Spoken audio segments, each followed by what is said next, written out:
you guys hear those birds chirping? It's so cool. I know, they're just birds, but to me, it is the beginning of spring and a sign of hope. Hope springs eternal, my friends.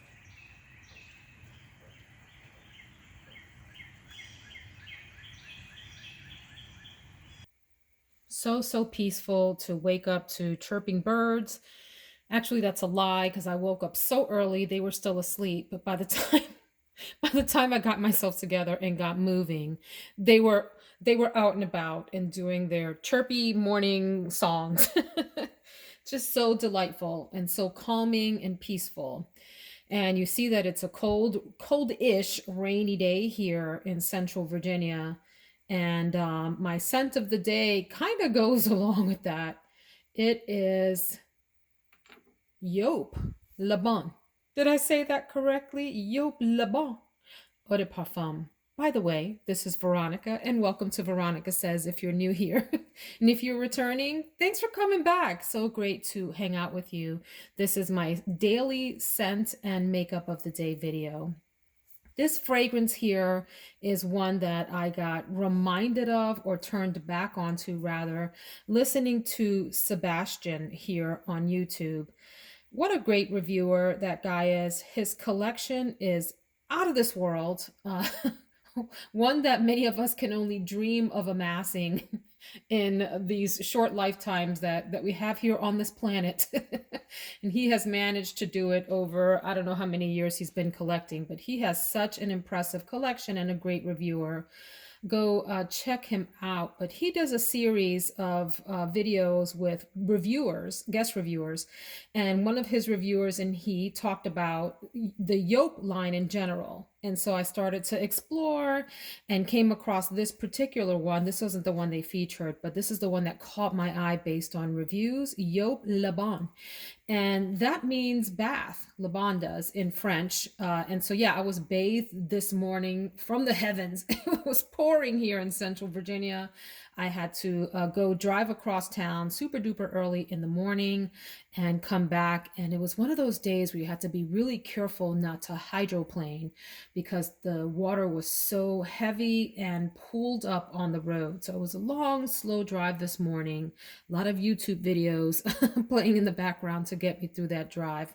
But anyway, Joop Le Bon. By the way, the name of this line, it was probably in the past year that I realized that it's not pronounced Joop, although a lot of people do call it that. It's Joop. This fragrance here is a strong like sliding into the love category. It is an ambery, woody vanilla, or maybe I should say it's an ambery, vanilla-ish, woody fragrance because to me it's more woody than anything else. It opens up with aldehydes and citrus. You got orange blossom, bergamot, and lemon. So it's a nice, bright, yet deep and juicy opening to this. Also clean, kind of hard to describe because it's so unique. And then in the middle, you get a variety of fragrances, notes rather, but what stands out to me is sandalwood softened by jasmine. Those two play very well together in the middle here. And then in the dry down, you get this luscious tonka bean, vanilla, amber, some musk, and a little hint of patchouli there. This is a beautiful fragrance, not one that would be for people that like to wear feminine leaning scents that are floral, that are light and simple. This is to me a rather maybe, well, I shouldn't say rather, maybe a slightly complex fragrance. It isn't, of all the fragrances I have, certainly not the most complex, but it does have some complexity to it. It's not a linear fragrance. And it's interesting that the name is Le Bon. And so if you read like the reviews, people talk about this smelling like very expensive hotel soap. I don't know that I get that. I've stayed in my fair share of hotels. Y'all, both the like cheap 40-50 a night hotels where you travel and very expensive hotels, and I don't remember any of my products in any of the hotels smelling like this. But It's beautiful. What I get mostly from this throughout the top, as I said, that amber and the wood underneath, and then and the citrus at the top, and then it becomes this woody, sandalwoody, jasmine kind of thing in the middle, and dries down to almost like a gourmand that's sitting on top of a woody fragrance. I would say that this is definitely a unisex fragrance. I can see men pulling this off, and I can also see women who are a little bit more adventurous with their scents and not just into your, classic ladies kinds of fragrances, really enjoying this. I think it is light in the sense that it's not a heavy fragrance. It doesn't have a lot of like density to it. And so it doesn't sort of linger in the air and knock people out. But at the same time, it's not a thin fragrance in the air. It's sort of somewhere in between.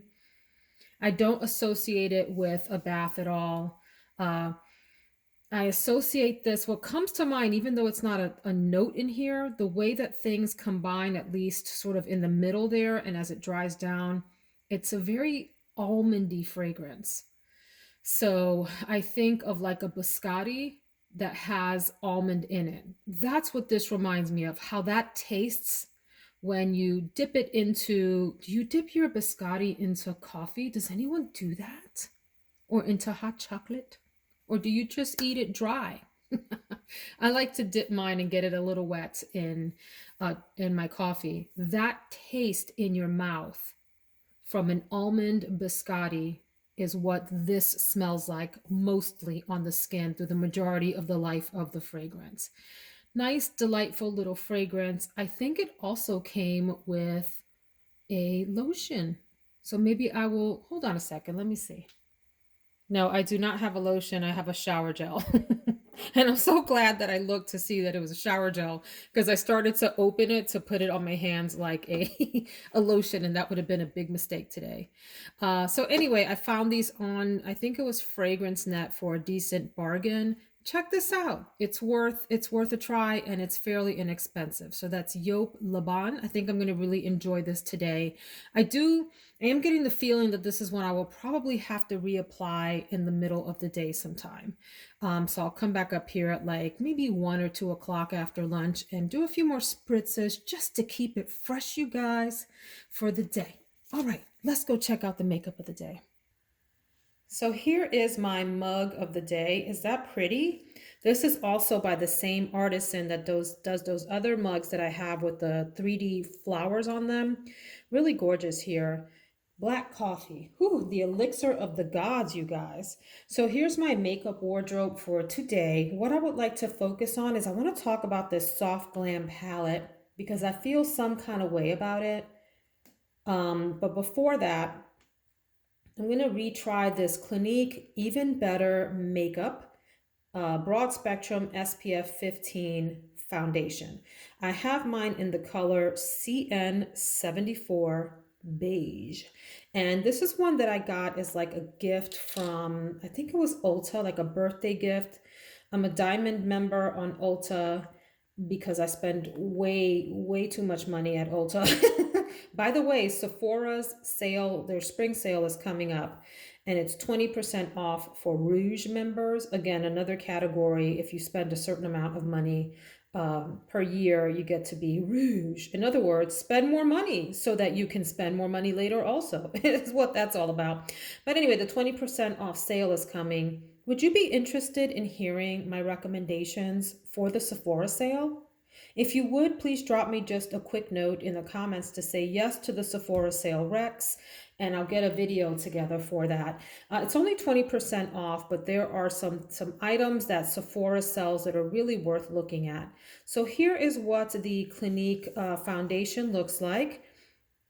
I thought it performed pretty well when I used it. I don't know that I would go out and purchase a full bottle of this, but if you're in the market for a foundation and you're looking at this one, I don't have anything bad to say about it. It's not one that took me into the nighttime or that particularly impressed me. At the same time, there wasn't anything negative about it that I had to say, and there's something to be said for that as well. So that's the Clinique Even Better foundation. I want to also talk about what I think I'm going to do with my lips before I get into the Soft Glam palette. So, well, let me open Soft Glam so you see where I'm going with this. By the way, hadn't intended on talking about this, but if you're in the market for a face powder, this is the RCMA No Color Powder. It looks intimidating because it's white in here, but it doesn't show up that way on the face. And this is a huge, huge bottle of powder for very inexpensive. I forgot what I got this for. I know it was under 30 bucks, maybe even under 20. I don't remember, but this will last you forever and ever, forever, ever, forever, ever. And it is a really well performing face powder. Okay, but let's talk about lips. I do have to open the palette so you see what I'm saying. There are some cool tones over in here and here. And if I go that route, I don't know what I'm going to do today. I will probably use this more pinky lip color, which I'll swatch in just a minute. However, there's also some really sort of juicy warm tones in here. And if I do that, I might lean into this more warm color. So let's swatch these. I think either way, I'm going to try to use Torch, the color Torch from the Urban Decay 24/7 Glide On. Is that an eye pencil? Oh my God, that's so embarrassing, you guys. This is an eye pencil. Get out of here. By the way, not that you can't use an eye pencil on your lips. You can use your products wherever you please, however you please. But that's not what I was going for, friends. So let's go to the ColourPop Lippy Pencil in the color 3, BFF3. And it looks like that. It's a nice one that is dark to line the lips and create a shadow around your lips. And then you can use either a cool tone or a warm tone lip with that. So here's the cooler tone. By the way, this is the NYX Slip Tease Lip Lacquer. NYX Slip Tease Lip Lacquer, full color. This is in the color Let's Get Physical, Physical. I wanna get physical. Olivia Newton-John, anybody? Really pretty pinky color there. Nice neutral color. I like that. These stay pretty wet, if you will, on your lips. And then this color is Sandalwood. How apropos. Sandalwood. Apropos of perfume reviews, yeah?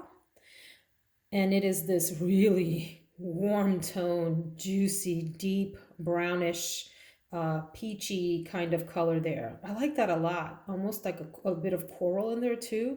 So it depends on what look I'm going for out of here. But let's talk about Miss Soft Glam.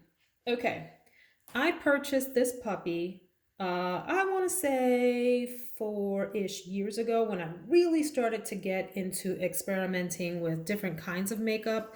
Up until that point, you know, I was your Mary Kay kind of girl.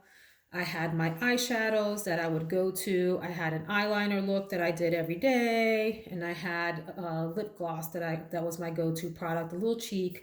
I didn't do any concealer. I didn't do foundation. I didn't do primers. I didn't do any of that nonsense. And in some ways, it is a bunch of nonsense, but I like it. So I'm gonna keep doing it. But when I started getting into makeup and collecting makeup as sort of a hobby, this was one of the first ones that I purchased. And I remember going to the counter with this and saying to the girl who was checking me out, "What do you think? I'm so excited about Soft Glam from Anastasia." And she was like, "Meh, it's okay." And I couldn't understand what she was talking about because at that point I was so into the hype around the Anastasia eyeshadows and watching all of the big YouTubers just rant and rave. And at that point in time, I didn't realize that YouTubers would be given, you know, that products were sent to YouTubers to review, and that the companies would give them something to read, and then they'd go on and give their own, you know, review and impressions. But there was this whole thing happening around that time. So we're looking at 4, maybe 5 years ago. I don't remember the exact date. There's a big thing happening. That was before you had to disclose that your video was sponsored. I don't know that Anastasia did paid sponsorships. I have no idea. But what I'm getting at is that YouTubers wanted free makeup. They wanted to be on the PR list, the public relations list for companies. And so some were giving reviews that were more glowing than maybe they should have so they could stay on the PR list and whatever. Anyway, things are very different now in the makeup community. And what I'm getting at with that very, very long soliloquy, diatribe, whatever that was, is that I purchased this based off hype. And I fell in love with the color story, thinking of myself as a neutral and warm tone lover at the time. I don't think I really knew what the heck I was saying, you guys. I purchased a bunch of Anastasia palettes around the same time. I had Subculture, I had Norvina, I had Sultry, and one other, what is it called? Prism, and maybe a fifth. So this would have been like the sixth. And I just kept finding myself mildly unimpressed with these palettes. Like, do I have the same palette that everyone else has? So here's what I'm getting at. This is an okay formula. It's fine. I don't find this formula particularly exciting. I find it powdery. I find that it blends away sometimes. I find that I get muddy looks if I'm not careful to keep the colors separate. So that's been my experience. I have since then given away a number of my Anastasia palettes and sold them. So I have this, I have Jackie Aina, and I think I have one more around here somewhere. I don't remember. But I'm kind of thinking this may end up going the way of the dinosaur as well for me. It's currently in what I call my travel drawer, which is a drawer of the palettes that I'm not ready to let go of and I like enough to keep, but I don't reach for often. And these were ones that I would take on vacation because I'm not worried if the shadows break up and have problems in travel, right? So let's swatch a few of these. I don't know what kind of look I'm going to do. And maybe I'll surprise myself and fall in love with this palette or something. I don't know. But there's Tempera, and here's Dusty Rose. Now that is a very, very pretty rosy, almost gray mauvey color. Mauve. No one has answered me. Do you say mauve or do you say mauve? It is a really burning question, and if you can help me out with that, I would appreciate your participation in my madness. This is glistening. It's pretty. I think it's dry. It's like a dryish formula. I want it to feel more juicy, and it doesn't. There's fairy. Nothing wrong with that. I also find that the shimmers in the Anastasia palettes, and then in some cases they were more metallic than shimmer, didn't really, they almost accentuated the maturity of my eyelids. Here's Orange Soda, which is a fun color, but you see how it's already like fading? I don't know, burnt orange. But the YouTubers were just going bananas about how soft Glam was just everything, just the most amazing palette ever. And I was like, well, maybe I gotta have it. You know how that happens. I mean, I know all about advertising and I'm still susceptible to it, just like the next person. There's Rose Pink. So I'm not saying this is a bad palette. I'm just saying it wasn't all that I was expecting. Now that's pretty though. That's Sienna. Beautiful, deep, plummy brown color. Very nice. Sultry. This is the color Sultry. That's pretty too. Those are two colors that would play well together. Rustic. See, and then I do this and I swatch and I'm like, maybe I do like it. Oh gosh, you guys, this is the problem. If you're gonna get rid of it and don't look back. Otherwise, you start playing in it and you're like, maybe we shouldn't have broken up to begin with. Maybe we really are a loving couple. There's Cypress Umber. Really beautiful deep brown. I'm already changing my own mind as I'm swatching. What do y'all think? Mulberry. This back of hand alone here is a to die for palette. All on its own without even thinking about these colors over here. And then finally, it does have a black eyeshadow, which a lot of palettes at the time that this came out did not. Most didn't. So to have a black that you could actually use to deepen a look or to create an eyeliner out of was a new thing, right? Or new-ish. So that's the whole palette right there on the back of my very veiny hands. What do we think? I like this hand a lot. And I may keep it just because of that, y'all. I might. I might. I'm really drawn to these colors here and maybe even that bronze. Maybe I'll make a look out of these right here. And then in that case, this sandalwood color would win out.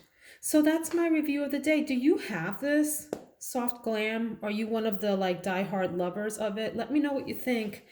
You know, my mind can be changed. I also don't like the packaging and the fact that it's fabric and gets dirty easily. That drives me crazy. But we'll talk about that a different day. That's my review. If you all enjoyed this time that we have spent together this morning or whenever you're watching this, I hope that you will like and subscribe and all of that fun YouTube stuff so that we can hang out again. Cheers, top of the morning or top of the afternoon to you, and may you have a fabulous day, my friends. Take care.